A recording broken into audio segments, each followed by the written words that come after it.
think there is a failure to understand some of the challenges the Taiwanese military is actually wrestling with because, as I said somewhat snarkily before, the American side tends to just focus on the weapons, the technology. And so if the weapons are being purchased, we're good to go. Let's not think about it anymore. But as we've already talked about, it's not just about the weapons. It's about the training. It's about the doctrine. It's about the concepts.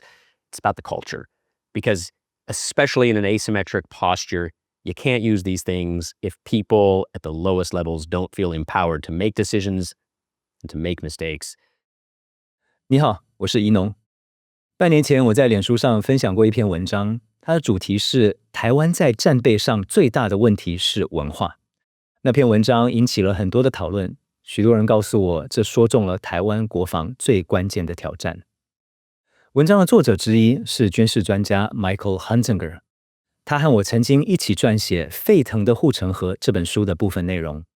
今年6月，他来台湾参加兵棋推演之后，我邀请他来到农好好说接受我的访问。Michael 现在是美国大学副教授，在乔治梅森大学，过去担任过美国海军陆战队的军官，而且还协助训练过台湾的部队。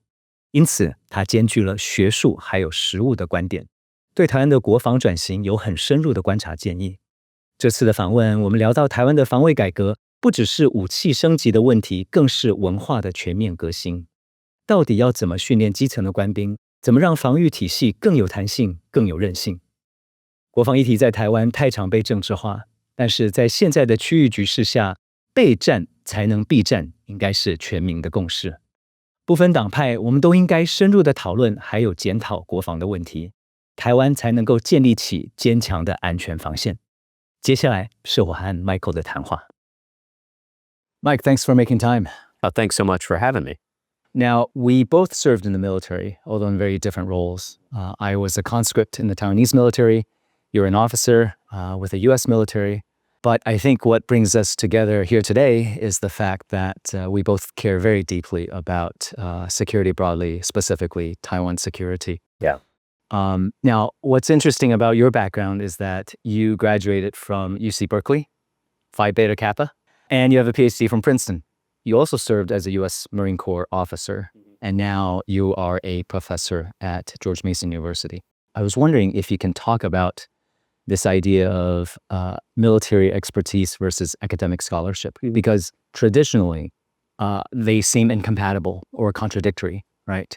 And so maybe you can start by sharing how your military service has made you a better academic, and similarly, how your academic work has affected your views towards defense and the military more broadly. It's a great question, and I actually do think it's a good way to start the conversation because this experience is so central to the work that I do. I will be the first to admit that there is quite a bit of tension between sort of what it's like to be an academic, what it's like to be a military officer. To be clear, I spent far more time in my life as an academic than I have as a military officer, only about 6 years on active duty, but I stuffed a fair amount of experience into that time. But at the same time, I think there are a lot of ways in which these two skill sets complement each other, and I'd like to think that it helps inform especially my policy research. So my time in the military, which included a peacetime deployment to Asia and then 2 combat tours in Iraq, I think is important for my research because it injects a lot of humility into the work.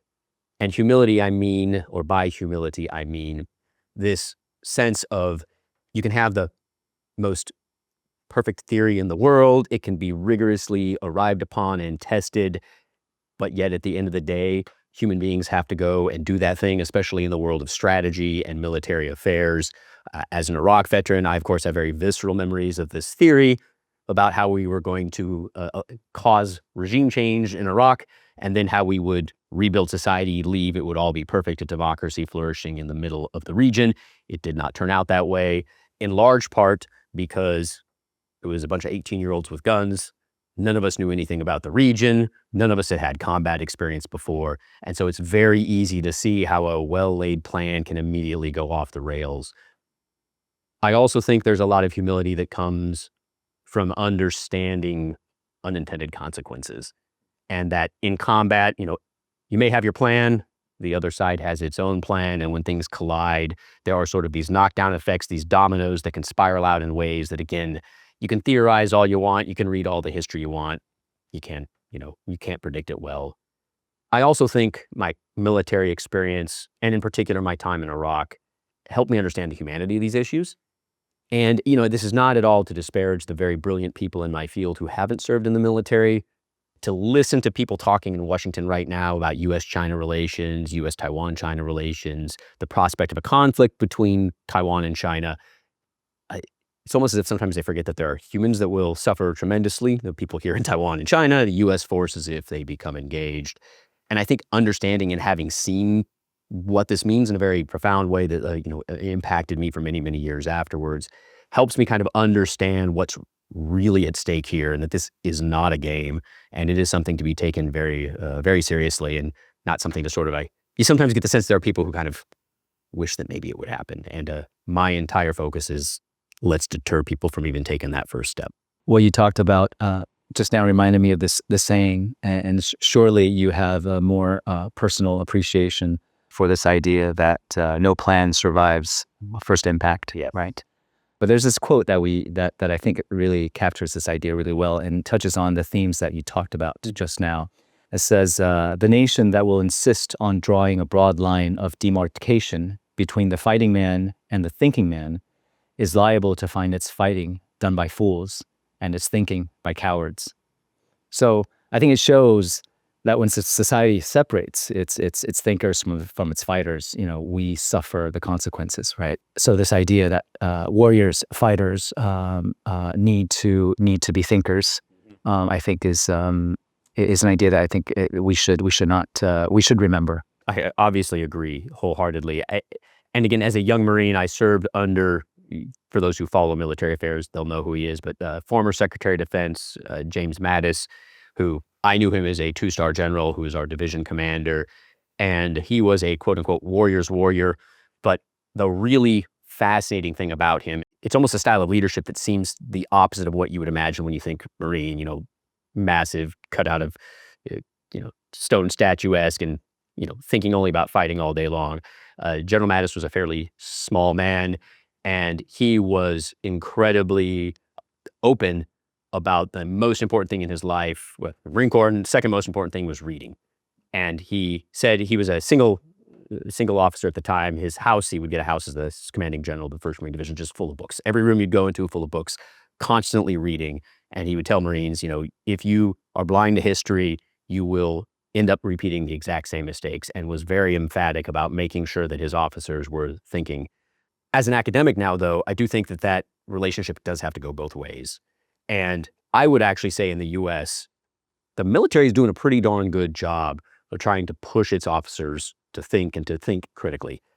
I sometimes worry that the academics who study these issues don't have the same exposure to the military side, and that runs the risk of sort of that lack of humility in the research, this sense that, I've got a great theory, I've got a great plan, but they've never been in a large organization.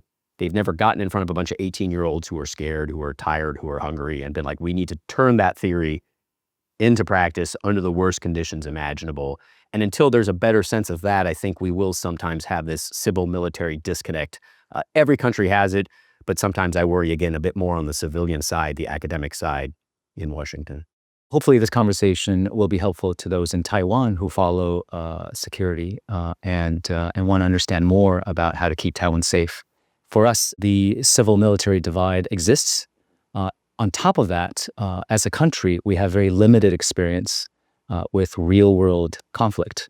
I know for a fact, not a single active duty service member right now, officer or NCO, has had combat experience in Taiwan.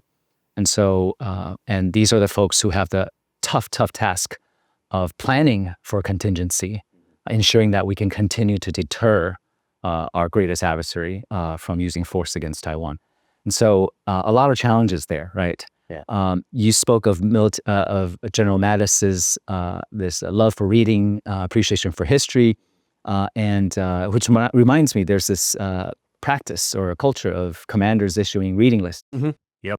I think for the most part, most of the time when these senior general officers create these reading lists, they really do them with the intent of saying, these are the things I need my subordinates to understand. These are the books that are going to challenge their worldview. And I think that's key.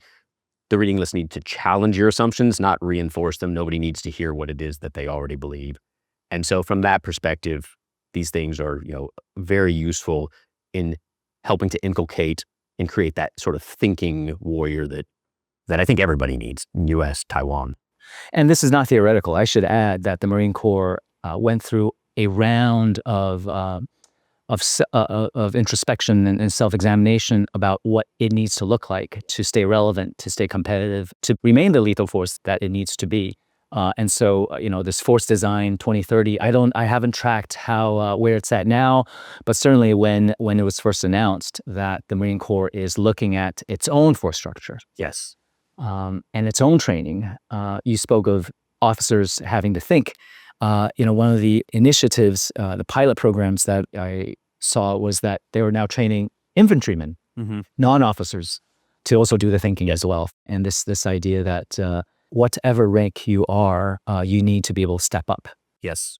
And do more and take initiative. There are a lot of papers I'll write someday. I don't need to write them because no one would read them anyway. But I think there's a really profound story. And I've tried to inject this in my conversations with Taiwanese because I'm sure those Taiwanese officers and analysts who follow these defense issues are getting a little tired of Washington say, do this, do that.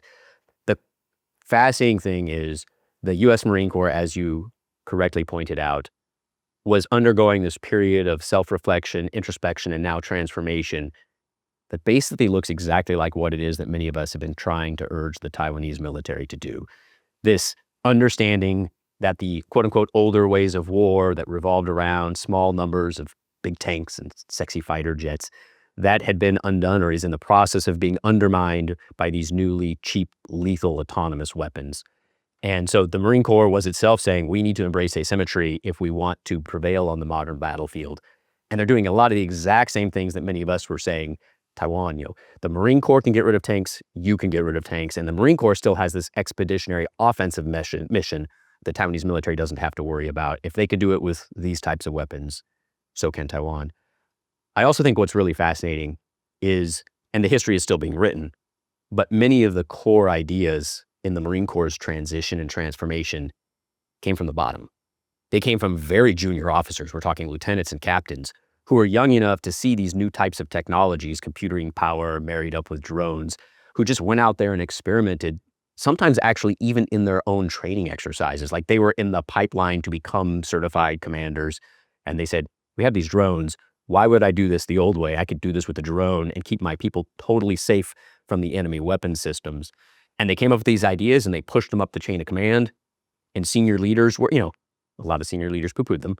But there were key senior leaders like the commandant at the time. The commandant's the head of the Marine Corps, who said, there's something really interesting in this. And he helped shield their careers because that's important. They're saying very provocative things. He helped make sure that their ideas made their way, and he resourced those ideas so they could be fully articulated and experimented and turned into this kind of holistic form of change. The third thing that I think is interesting, and again, I don't want to be rah-rah about the Marine Corps, but I think it's useful, is the Marine Corps has long, and this wildly predates Force Design 2030, all these changes. It's really inculcated in Marine Corps culture and ethos. But the Marine Corps has long understood that rank doesn't matter when it comes to good ideas, and that we need to push autonomy down, push initiative down, push leadership down, this idea that a non-commissioned officer will be responsible for making decisions that in many fighting organizations, even in the US, you actually would generally reserve for an officer. And so it does lead to this organization that's very hungry, it's very aggressive, it's very bottom up. And that allows it, I think, to be remarkably adaptable to circumstances in a way that, again, even sister services in the US, I don't think can quite match. You recently participated in a TTX tabletop exercise in Taiwan conducted by a civilian organization. What's interesting is that this TTX, civil society sponsored, brought together senior, retired defense leaders from Taiwan and the US and Japan. Can you talk about what happened, what took place? There's been a lot of press reports, in fact, during the exercise. Yes. What was the TTX about? What was it? What were the objectives? And what were some of the outcomes? Sure. So, bottom line up front, I thought this was a success, a successful exercise in meeting the objectives, a successful exercise in pushing senior leaders, even if they may not right now be in positions of influence, but to recognize where some of the gaps are. And in my mind, it fulfilled all of the core goals and things you would want to see at a simulation or a war game of this level. Perfect.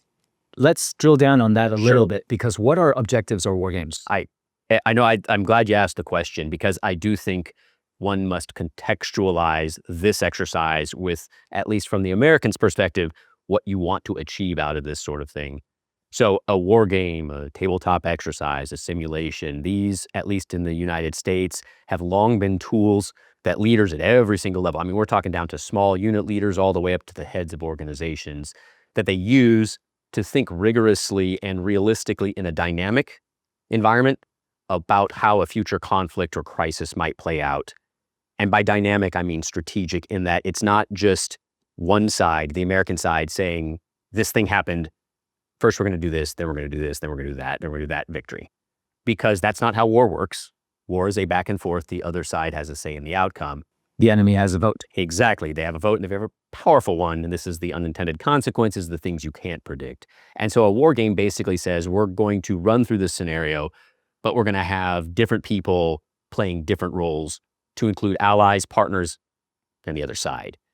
And so from the American perspective, and maybe I have my own personal opinions on this, war games are useful for giving leaders the experience and the opportunity to make decisions against a thinking adversary.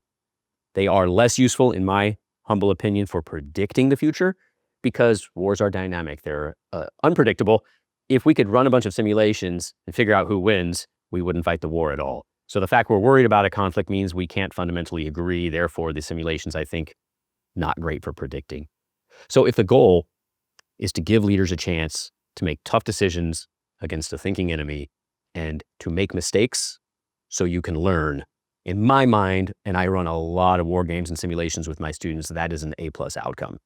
As I tell my students, friction and failure mean that learning has occurred. I think in this particular war game, there was a lot of friction. There was a lot of failure. The media has been running with that, saying, failure, we're terrible. Failure, I think, means you achieved your objectives by having leaders realize how difficult things would be, and more importantly, to start to think in a serious way about what the existing gaps are, because sunlight is the best disinfectant. Press reports have either misunderstood the objective or the utility of war games, or misconstrued what actually happened. I'm not sure. To the extent you can share and understand, can you share? What was learned? Where was the friction? Where were the failures? And what can the public take away from it? No, I agree completely. I would wish first and foremost that the media would be very clear, and maybe the media didn't understand, but the purpose of the game is to get people to get behind the driver's seat where there's nothing actually at stake, make decisions, figure out what decisions worked, what decisions failed, not to predict what they should do, but this is how you learn to fight, especially at the highest levels of command. So my understanding of the rules of the game is that we can talk about it. With Chatham House rule, which means I can't ascribe any decision or any one statement to any one person. I thought that some of these things were supposed to be kept a bit kind of behind closed doors, but given the media reporting on an almost daily basis, something tells me things were being, slid to the media. Whether that was purposive or not, I don't know. Was there friction and tension? Yes. And again, I actually said this in the after action debrief. I think I can reveal myself. I said, again, friction is a good thing. It helps us understand the challenges that we're going to face. It allows us to make the mistakes that we can learn from. My understanding is that the Taiwanese media made a big deal on the first day. There was this gray zone scenario, these Chinese provocations, ships coming inside the 12 nautical mile line, and Taiwan didn't respond. I guess people wanted Taiwan to just start sinking a bunch of Chinese fishing ships and not thinking hard about what that would potentially mean. The question about whether or not it would have been a smart decision to have pulled the proverbial trigger when some ship came inside a magic line in the water, I think that's a place where reasonable people could disagree. But giving the Taiwan team the opportunity to think hard and under real time constraints, we had to make decisions very, very quickly. I was on the American team. Even we were feeling stressed by the exercise. And having them sort of freeze up, this I think was an extremely useful thing to have occurred because again, it helps you think in real time about how challenging it would be to be getting these sort of fragmentary reports. You're not entirely sure what's happening. You have to make a decision. Do you fire the first shot? And I think thinking through that problem is again where the war game really makes its proverbial money. A couple words you said just caught my attention. You said fragmented information, right? You know, my organization, Forward Alliance, we're a nonprofit, but we take part in a lot of interagency, inter-organization exercises. And a habit I notice from public entities, public organizations, military, first responders, et cetera, is that the culture is that staffers are required to collect all available information and present complete operational picture to their commanders. That's done for the most routine events to the highest level of exercises and planning. You're supposed to track everything, have all the information, whether material or not. Mm-hmm. And so that culture and that habit, I think, it comes into when you face a war game like you just mentioned. It's easy to, well, it sounds like it might have caused a momentary paralysis. Unquestionably. And again, this is a good thing because in the Marine Corps, and I'm sure hope it's the same in Taiwan, you practice like you're going to play. You must train like you're going to fight. And so I would agree wholeheartedly, if you inculcate a habit, which then generates a culture of not making a decision until you have all the information, Warfare 101 means the other side will continually make decisions faster than you, and they may be systematically worse decisions than you make, but the fact that they moved means that you will end up being on your heels and against the ropes and ultimately at a major disadvantage. And so getting people comfortable, certainly at the highest levels where the information will be most fragmentary, but also at the lowest levels to just say, I've got the best picture I'm going to have. I need to make a decision because there are lots of other players. There's the US team, there's the Japan team, there's the adversary who's trying to outthink me. I got to make a decision. I got to move. It won't be a perfect decision. There will be unintended consequences. There will be mistakes. But habituating that psychologically, I would vastly prefer that we do that in a practice war game than the first time we have that feeling in the pit of our stomach that something horrible is happening. I don't have all the information because of cyber attacks, because of long-range strikes, and just because of the chaotic nature of how this would unfold. Because of politics. Because of politics. It would be a very terrible time to suddenly realize the way we had been practicing for the last 20, 30, 40, 50 years isn't the way we can fight the here and now. Yeah, no, it's more realistic. I think the intention or the hope is that the better prepared we are, the higher likelihood that we can not get into a conflict in the first place. Yes. To the degree that the other side thinks that it can paralyze the target with uncertainty, with overwhelming chaos, and therefore have them freeze so that the adversary is free to exploit, the shakier deterrence will be and the more likely actually conflict would be. And I mean, I like to remind my students, the US military is effective not because of the people that join it. I really fundamentally believe questions about are the Taiwanese willing to fight? It's the wrong question. It's really about, have people been trained, American Taiwanese 18-year-olds or 18-year-olds everywhere? Have you trained them and prepared them physically, certainly, but mentally to understand what it's going to be like to be tired, to be hungry, to be confused, and to still have to make a decision? If you can do that, and I think every 18-year-old out there is capable of being taught how to do that, you have a fighting force that's ready for anything that modern warfare can throw at it. Any other insights from the TTX that you think the public should know? Number one, again, the point of a war game, my understanding of the point of this war game is to get people to make decisions against a thinking adversary that's very cunning, and the adversary was very cunning, and the adversary was basically always making decisions that caused the coalition, Japan, the United States, Taiwan, to falter and to run into fog and friction, was exactly what we wanted to achieve. I think another important point to highlight is the media, I think, has been making a lot of, referencing a lot of the decisions the Japan team and the US team made. So one step backwards. One great thing about this war game was it did not fixate on the problem that isn't really the problem, in my opinion, the gray zone. Way too much time has been spent on the gray zone. I don't think anybody who thinks seriously worries the gray zone as an existential threat. I mean, if fishing militias are going to cause Taiwan to collapse, let's just call it a day. This war game was great because it successfully built on each scenario, and they got harder and harder and harder all the way up through blockade and then through a full-scale invasion. And so from that perspective, it really forced us to wrestle with some difficult challenges and make tough calls. The Japan team and the U.S. team both made tough calls. In the worst case scenario, the U.S. team, and I was on the U.S. team, I was part of this decision. We decided we needed to recognize Taiwan as an independent country to show the adversary the folly of their ways and to say there is no going back at this point. The Japan team, basically in every one of these scenarios, was moving in lockstep with the United States.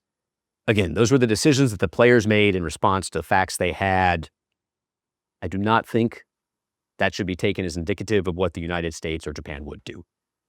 For lots of reasons. One, none of us were told that this war game should be predictive. We weren't told channel the inner Trump administration, channel what the current regime in Tokyo would do. We were told make decisions based on who you are and what you know. And I do think, sorry to use the social science term, selection effects are an issue. Those of us who were on the U.S. team, those who were on the Japan team, I do not think are necessarily representative of kind of the average policymaker in those countries.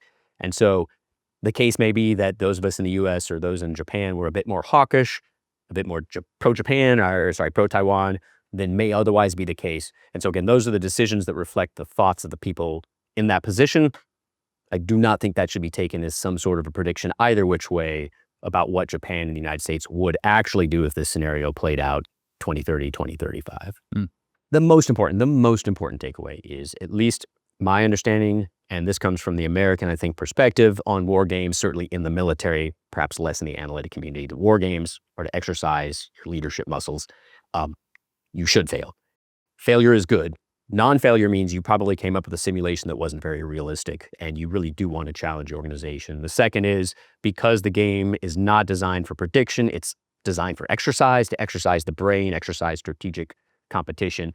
The media should not go too far in inferring, learning, predicting what any country would do. The teams, I just don't think were well designed in that particular regard for these things. There's a third point I would want to highlight, which I think is a very important insight for the conversation we're about to get into. One of the major goals of the exercise was to think through an asymmetric posture. And so the pretext of the game was it's 2030 in Taiwan, and the Ministry of National Defense have embraced asymmetry and have all of these asymmetric capabilities, drones, so on and so forth. What was really interesting, again, not predictive, but interesting in thinking how players made decisions in every one of these scenarios, from the gray zone to the blockade to the full invasion, they never used the asymmetric tools.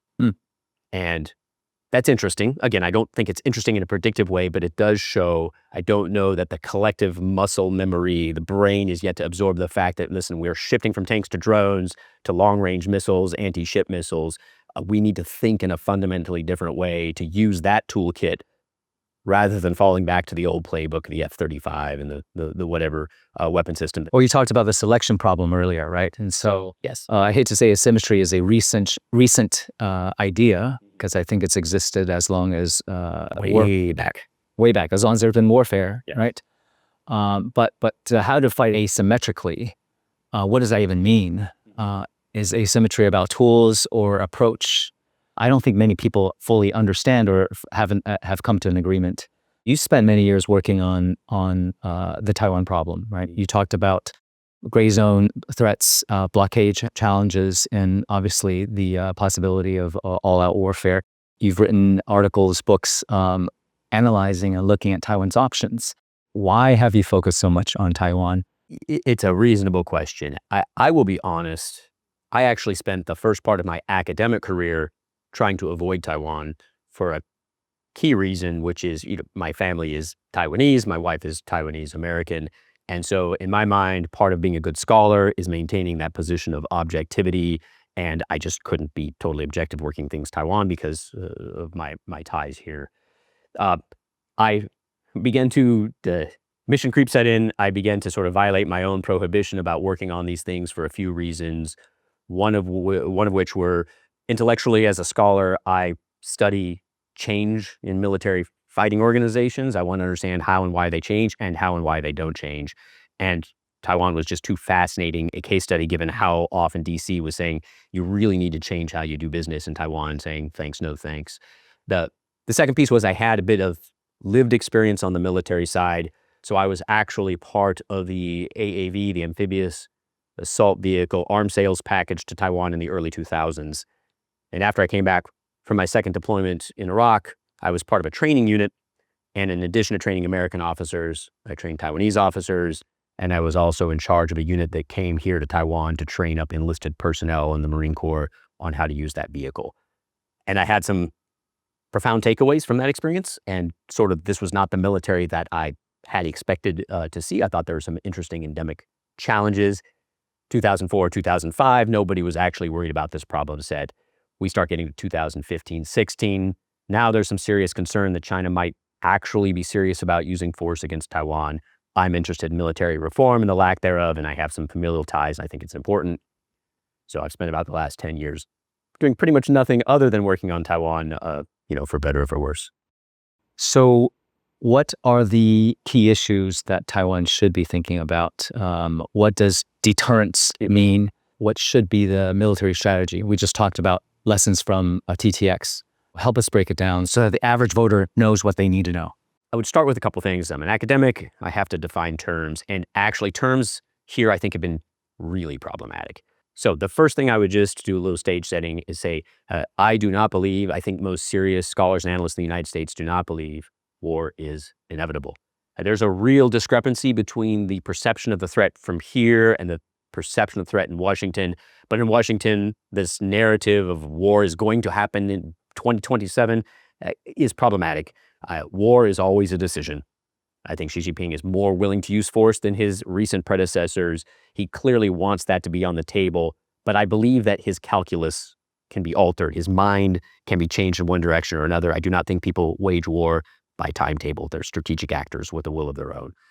Because I believe that there is a choice to be made, and it is China's choice to make it, because Taiwan and the United States are not going to start a fight over this issue. We can change his calculus. That's where deterrence comes in. Deterrence, very simply put, is convincing the other side not to forcibly change the status quo when you think they might want to. And you need to do that in a very credible, and by credible, I mean you can really back up the things you're saying by saying, listen, you cross this line, there's going to be a price to pay, and that price will be higher than anything you can hope to gain. The challenge here, though, is the credibility piece. So you can say, don't cross this line, or you will pay too high a price, but the other side might be like, I don't believe you. And this is where asymmetry comes in. And I hate the word asymmetry. It has become its own talking point, and we debate endlessly over what is or isn't asymmetric. If I could come up with a better word, I would. I agree wholeheartedly with you. Asymmetry is as old as warfare itself. It simply means if the other side is doing this, don't do that. Don't meet them head to head, toe to toe, especially if they're bigger than you. Find some vulnerability, some weak spot. Nobody can be strong everywhere. Find a thing they aren't strong at and attack that instead. That's asymmetric.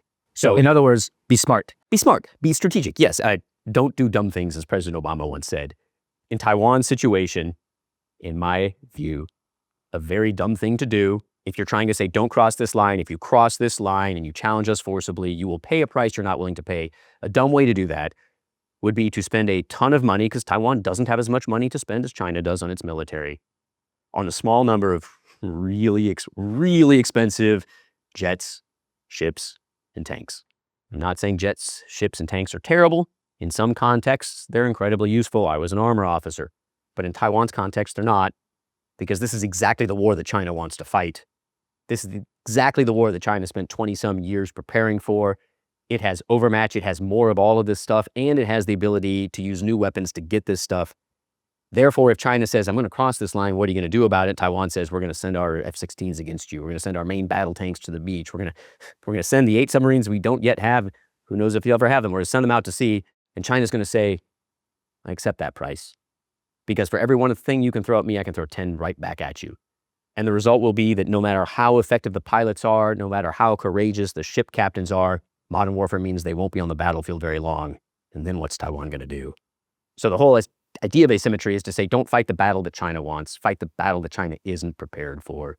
Hit them where they aren't ready.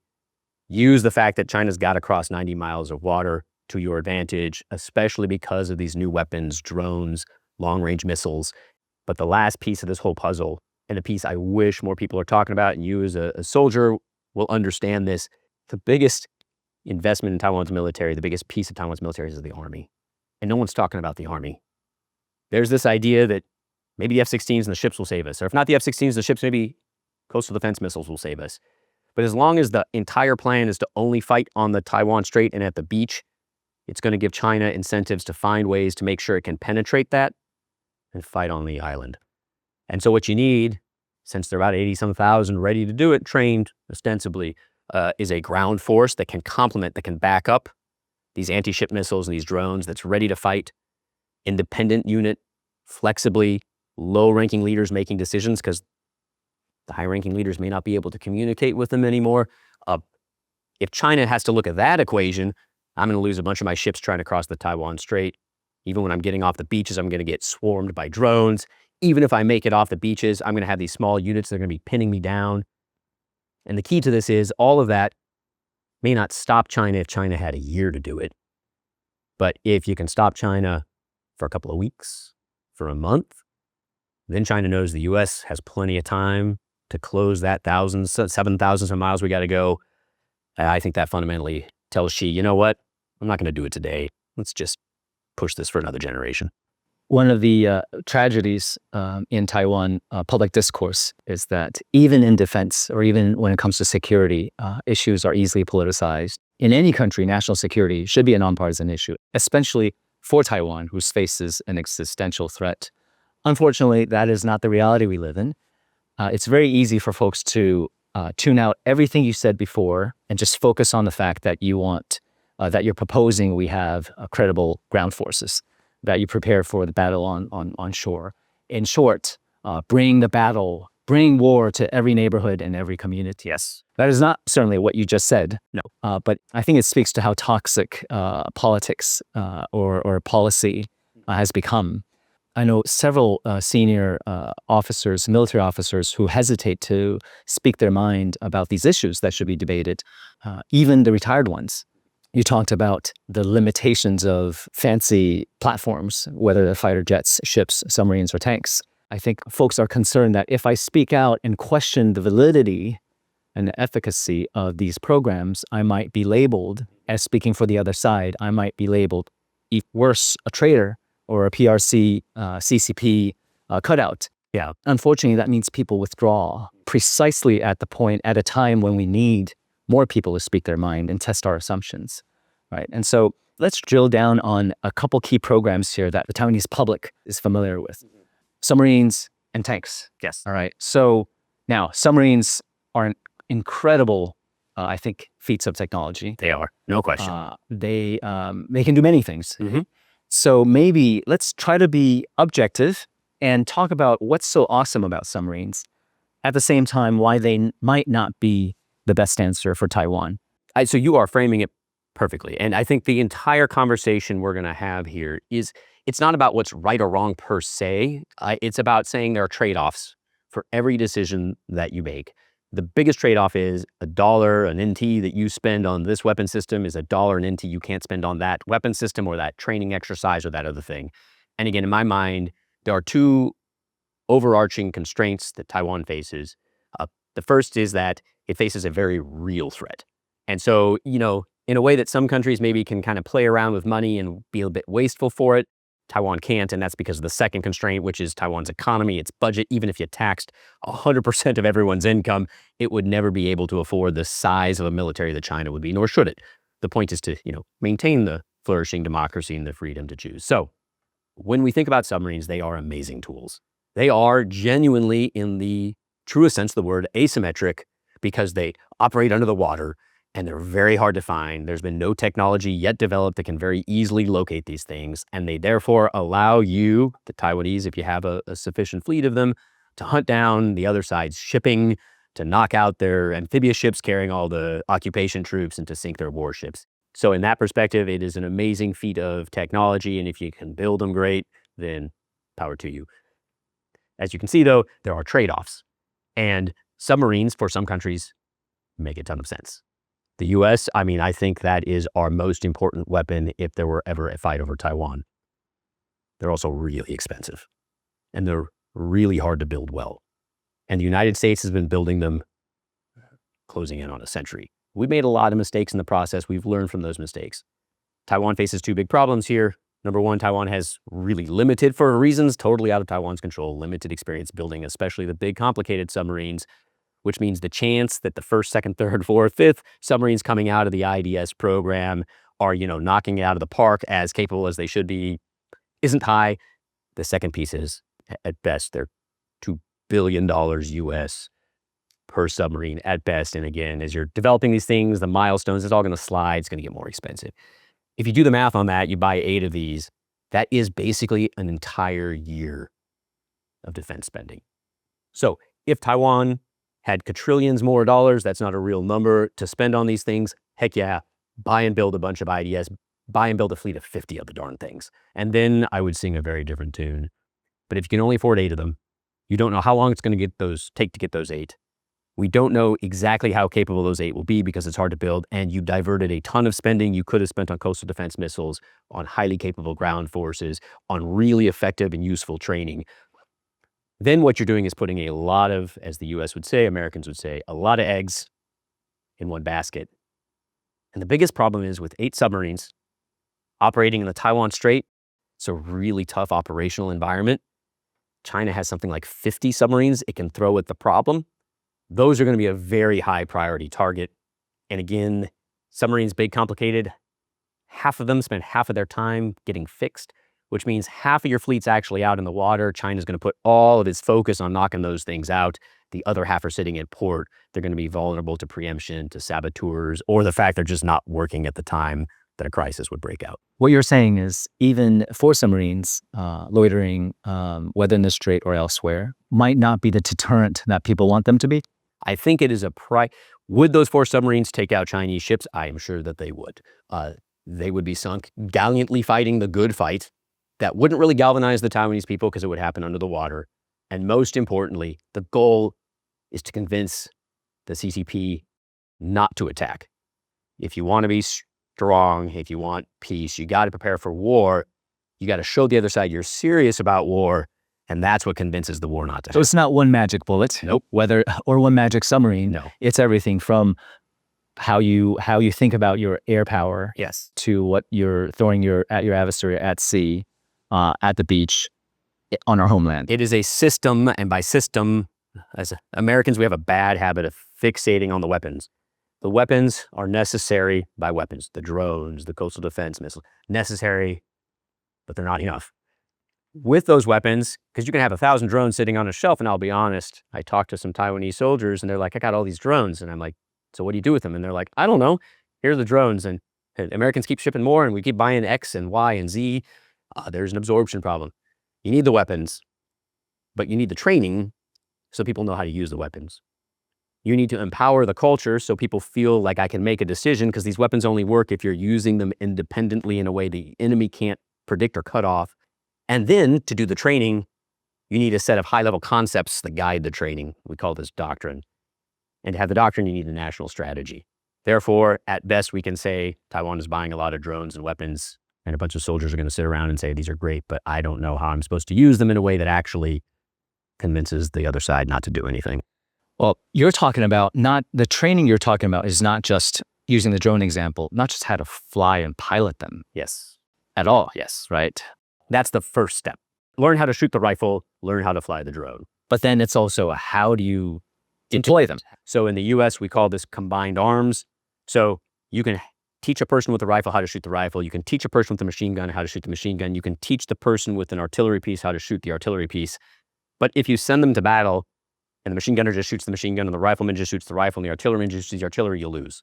What you have to do is find a way to combine them, to integrate them, to use them at one time and place, so that you can basically pin the other side down and make sure that they can't do their job. When you do that, that convinces the other side, you know what, I can't possibly pick these different pieces off. So the drones, the machine gunners, the infantrymen, the armor, since the armor exists, the artillery, all of these things need to be used in a way that they're reinforcing each other, they're supporting each other. And again, coming to this question of making sure small unit leaders, the non-commissioned officers, can make effective decisions. In the real world, in modern combat, using these weapons, it can't be done by the colonels and generals. The fight is too spread out. They can't see everything. So you need leaders on the scene to say, machine gunner, fire, drone pilot, fly, find the target. I will tell the artilleryman 5 miles away to fire off that round. And that's all happening at a very low level. It can be done. It takes a lot of time to train to those things, to inculcate that culture. And that's, again, I'm not worried about 2027 because Xi Jinping is ready to attack. I'm worried about 2027 because how long it will take to get Taiwan's military from where it is to personally where I think it needs to be. Yeah. What you just talked about, the idea that decision-making needs to be pushed down to the lowest levels, that's not just for Taiwan. Yes. Earlier, we talked about the U.S. Marine Corps' transformation. And I think it speaks to, and please tell us more, this view of the adversary's capability as well.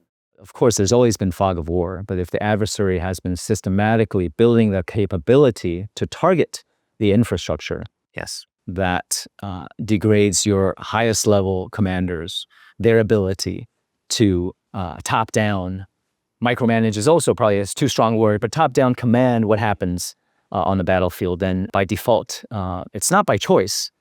You have to have that sort of decentralized and distributed way of operating. That's what keeps me up at night. Number one, we need that top-level commitment to asymmetry. Number two, we need these top-level strategies and doctrines to guide training. But the number three, Taiwan's got to build a new culture for its military. It's got to empower. It's got to train in a rigorous way. I would just say historically, if you think back 100 years, it is true that a general could have just gone on the battlefield, could have directed everybody in the battlefield, and because weapons couldn't shoot very far, could have done it in visual range without getting shot. There are two reasons the Taiwanese military, the American military, every modern military on a modern battlefield can't do that anymore. The first is the enemy, because it has weapons that can shoot miles, hundreds of miles, thousands of miles at this point, it will always put a priority on taking out the leadership. So if the leadership is just standing there on a mountaintop in a place that the leader can accurately see in fog of war, accurate should be used loosely, see where the pieces need to go, the leader's going to be gone anyway. The second piece is the lethality on the modern battlefield. Weapons can produce so much stuff in the air, means that you have to spread out. And you end up spreading out to a degree that just low-level people have to make decisions because they're the only ones close enough to literally be heard to say to do. There's an interesting factoid. This problem, we call it the Storm of Steel. It's as old as the First World War. The Battle of Waterloo, famous European battle, 1815. He took 1,000 soldiers and you marched them 100 meters, one American football field. In that Battle of Waterloo, that 1,000 men would have taken about 2,000 bullets, pieces of metal flying at them. I mean, that kind of sucks. 1,000 men, 2 pieces of metal per man. 100 years later, 1915, Western Front, 1,000 men, 1,000 meters. They have to survive 200,000 bullets to do their job. The math is simply overwhelming, and this is why anyone who studied the First World War is to see these horrific scenes of just hundreds of thousands of men running over the trenches and nobody surviving long enough to do the job. Those weapons still exist. We still use them on the modern battlefield, except now we have reinforced them with long-range drones, long-range precision fires. And so that lethality means generals aren't making the calls, colonels aren't making the calls, lieutenants are, sergeants are, in some cases, privates might be. And that is a reality for the Chinese, it's a reality for the Americans, and it's a reality for the Taiwanese. Is that why the U.S. Marine Corps has had a serious rethink on the utility of main battle tanks? Yes. I mean, They just, tanks like submarines. I went to war in a tank battalion. I'm impressed by what they can do. And in some situations, like desert warfare, if you're on the attack, they make a lot of sense. Taiwan's not a desert. 70-ton main battle tanks aren't ideal for anybody that's ever driven on Taiwanese roads. And on top of that, they're mostly for offensive warfare. The Chinese with long-range weapons, with drones, the ability to spot these tanks as they're trying to weave their way through all of the choke points that they're going to face trying to get to the beach. The risk is so high that they're just going to get plinked from the air. And we see this in Ukraine a lot. There's so many weapons that can out penetrate a modern battle tank. They're cheap weapons. Better, in my mind, to flip the problem on the other side.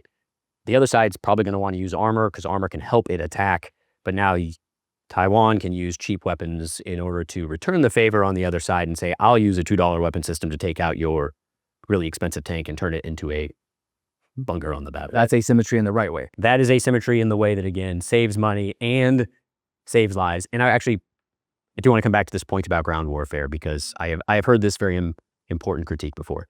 The paradoxical nature of deterrence means that to avoid the thing, sometimes you have to be willing to do the thing. If you want to avoid war, you must prepare for war.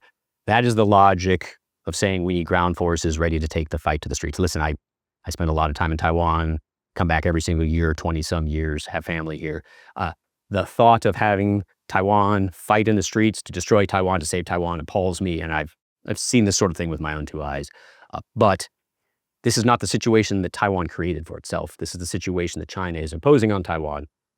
If the goal is to say, you know what, Xi Jinping, not today, not this year, not this decade, it is incumbent on the Taiwanese to say, we are willing to do what it takes, even in the worst case scenario, and we're preparing for it, because I do genuinely believe if the Chinese take a look and say, wow, we're going to have to fight street by street by street by street. At best, it's going to cost us more than we're willing to pay. At worst, it's going to buy a lot of time for the United States to make a decision and to show up. Those risks are too high. That benefit is too low. Let's find a peaceful solution. Yeah. I mean, obviously that was an unfair point to throw at you because it's illogical in the first place, right? The idea that being prepared for ground operations means you want to burn the country down. I mean, if you extend that logic, any sort of defense investment is an attempt to throw the country into warfare, and therefore you should just bring defense spending to zero and then peacefully acquiesce. Well, and there is this, I understand the intuition, and I want to be clear. I am nonpartisan in the American context, and I am definitely nonpartisan in the Taiwanese context. I served in Iraq long enough to know that it is impossible to ever know the politics of another country. So I say this from a very nonpartisan perspective. There are those in Taiwan who make the case that preparing for war will provoke it. And I do believe there are some situations in history, not here and now, but some situations in history where it's really mutual fear, mutual suspicion. Each side thinks the other side might want to attack. And then you do have to be careful because arming yourself scares the other side. It's an arms race. Yeah, Taiwan is not in an arms race. To use academic term, Taiwan is not in a security dilemma with China. Xi Jinping has said the quiet part out loud repeatedly. He intends to annex Taiwan. He intends to make this happen in his lifetime. And he is putting meaningful investment in his military to make sure it's capable of doing so. Whether he chooses to is a different matter. This comes back to deterrence. So this is not a case of provoking a threat. The threat is coming. If you're in a bar and somebody's rearing back to punch you, you preparing yourself defensively is not going to provoke the punch. It's coming either way. The analogy I like to use with students is, was Poland provoking Nazi Germany's attack in the late 1930s? No, it was not.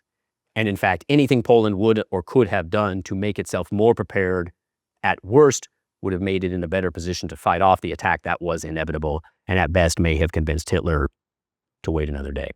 Similarly, preparing to fight doesn't mean you use every tool either, but having an option, I think, is what you're trying to say. Yes, if you prepare for it, and the planners on the other side take a look and say, that's a serious thing we actually would have to deal with, and they can push that up their chain of command and say, you know what, like, we didn't really think that they would fight that way or for that long.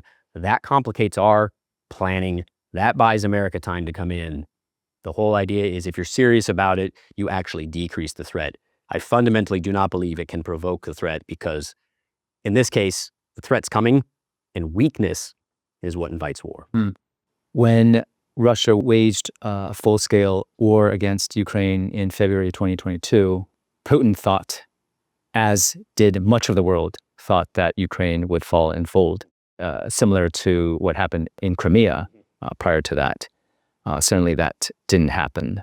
When I was in Ukraine visiting fellow NGOs, I had asked them what they wished they would have done differently as a society, as a nation. And they said they wished they had done more preparation ahead of February. Maybe there was a chance to convince the aggressor to not act. Would it have made a difference?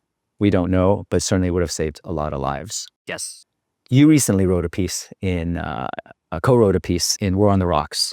You titled the piece, Taiwan's biggest problem in steeling itself for war with China is cultural. I translated it and shared it on social media. It resonated with the broader public. Clearly, you touched on a nerve here. Can you talk more about this idea of culture being the biggest obstacle? Again, I am glad that it resonated with the especially people who have served in the military, it is a useful piece of feedback for me that Euster and I had touched on something which was correct. My main audience in writing this piece was actually Washington, because I don't think, and I say this as an Iraq veteran who saw this happen a lot over that long-term conflict, I think there is a failure to understand some of the challenges the Taiwanese military is actually wrestling with, because, as I said somewhat snarkily before, the American side tends to just focus on the weapons, the technology. And so if the weapons are being purchased, we're good to go. Let's not think about it anymore. But as we've already talked about, it's not just about the weapons. It's about the training. It's about the doctrine. It's about the concepts. It's about the culture. Because especially in an asymmetric posture, you can't use these things if people at the lowest levels don't feel empowered to make decisions and to make mistakes. But I think anyone who spent any amount of time around the Taiwanese military, and again, this was one of my initial reactions seeing the Taiwanese train 20 years ago, you get the sense of a series of habits and practices that have been enshrined in culture. They just had their own force, their own inertia at this point, where anyone below the level of general officer is afraid to make mistakes. They're afraid to make decisions. They're micromanaged. They expect it. And the sad part about it all is it ends up replicating itself over time. So maybe when you're a younger officer, a younger soldier, this bothers you. By the time you make it to the top of the organization, you paid your dues and you're like, now it's my turn to be in charge and I don't know anything else. And again, Euster and I both agree, this culture, given the current threat environment, is not helpful. It's counterproductive. And all of these changes take time, but cultural change, changing the psychology, the mindset, not just of the individual, but of the group. I mean, it's not impossible, but you have to be very serious about tackling it.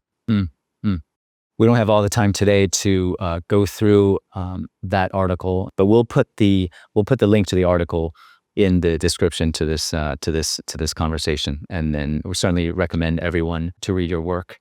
I wanted to actually just go back in time to a piece you worked on called "Question of Time," which we also translated, and we'll put that link as well. Almost a decade old at this point. Looking back at that analysis, what strikes you as priorities that still needed work on today? And certainly, I think that piece has proved itself to have tremendous shelf life.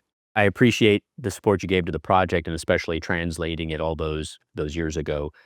I would say the piece that really stands out to me is our top line recommendation that, yes, Taiwan does have a gray zone problem. It's going to see what it can get away with. It's going to continue with these provocations and these intrusions. But Taiwan, to use the American idiom, needs to keep the eyes on the prize. The real priority needs to be preparing for the worst case scenario. If Taiwan is prepared, it's robust, it's resilient with the work that Forward Alliance have been doing. I've written a piece with Admiral Lee. A territorial defense force would be ideal. There's a ground force that's ready to fight asymmetrically as much as is necessary. And then, of course, all these other changes from jets and tanks and submarines to instead coastal defense missiles and drones. If you do those things, you will ultimately have a society that is confident in its own ability. You will have the other side, which hopefully will have reason to pause and say, this is a pretty prickly problem to be having to deal with. You've basically slammed the front door shut. And then will the provocations continue? Sure, but there's nothing they will do. Because if you're confident enough for an invasion, you aren't going to care what the fishing militia does to you or a couple of jets flying over Taiwan will do to you. Because if those were followed by something worse, you'd be ready for it. Something that I think has begun to change in a very positive direction since we wrote that piece, as we said, one of the biggest challenges is Taiwan does have to kind of use what it has to deal with the gray zone, develop this new focus on all-out conflict to deter it. And it's got to do with a small defense budget. And that creates a real set of trade-offs. The defense budget's growing. There does seem to be some real popular support for this idea that this might be a real problem. And as public support, putting more investment in defense goes up, I think some of these nasty trade-offs that Taiwan does have to deal with will begin to relent a little bit. I would also be cautiously optimistic that hopefully if we're beating this drum enough about the importance of training and a culture, Taiwan, the government can start diverting resources away from buying yet another round of American weapons and more towards, all right, you got a lot of new weapons here. Let's start thinking about how to use them. And let's create some rigorous, realistic training so we can get those sergeants, those privates, those lieutenants out there and they can start practicing with what they're going to play with. We spent most of this conversation talking about challenges. Yes. How Taiwan can face this very difficult problem that not even Americans have ever faced because we are working at a significant resource disadvantage. For my last question, can we flip it around a little bit and talk about what Taiwan has going for it and some of the advantages inherent, you think, to Taiwan? Number one, the most important of which is Taiwan, what does it have going for it? It is a vibrant democracy that has a series of experiences, lived experiences, and the memories of many people who are alive today of what it means to be a democracy and the sacrifices. It's worth fighting for. It is worth expenditure on the Taiwanese society side, and as I try to take these arguments back to the United States, it's an important partner and ally for the United States. So the sacrifices that I think some of us are clearly calling for are for a very important end, an important reason. We're not just doing this because China's on the other side and America. This is not about a U.S.-China fight. This is about really the importance of protecting a democracy. The second thing, the silver lining is Taiwan is inherently, it is eminently defensible. This is a tough nut to crack. Any military planner will tell you amphibious landings are the hardest thing to think of in the world. You have a 90-mile moat between you and the other side. There are, I think, fairly inexpensive ways. I mean, I'm not saying cheap, but inexpensive compared to some of the alternative paths in which to make that moat a boiling moat, as you and I know from the book that you and I wrote a chapter for, that just raises the cost. And I don't think we have to raise it dramatically, just enough to say, you know, I don't feel like rolling the dice. Those odds aren't looking so much in my favor, and what I think I would gain from it is not sufficiently high. The last silver lining is, again, I get really tired of these surveys. Is Taiwan willing to fight up? 18-year-olds are 18-year-olds. And the 18-year-olds and the kids younger and older that I know in Taiwan are no different than the ones in the United States. They're smart. They're creative. They are more technologically advanced than any generation that's preceded them. I use a movie reference nobody will get, but The Matrix. It's like they are born into the Matrix and they understand these capabilities. The only thing I think is lacking is the leadership to paint the vision, to give the explicit mission, to create the permission set, to say, we need you, you are capable of this, we will create meaningful opportunities for you in the military. So when you do your service, whether that be 1 year or as a volunteer, we're not going to waste your time. We're not going to haze you. We're not going to micromanage you. We're going to empower you. And we're going to empower you maybe in a way you wouldn't even see in the civilian sector, to make decisions, to play with some, let's be honest, some really cool toys, and to do something that will proposively and meaningfully make your home a safer place. Thanks a lot, Mike. I appreciate it. Thank you.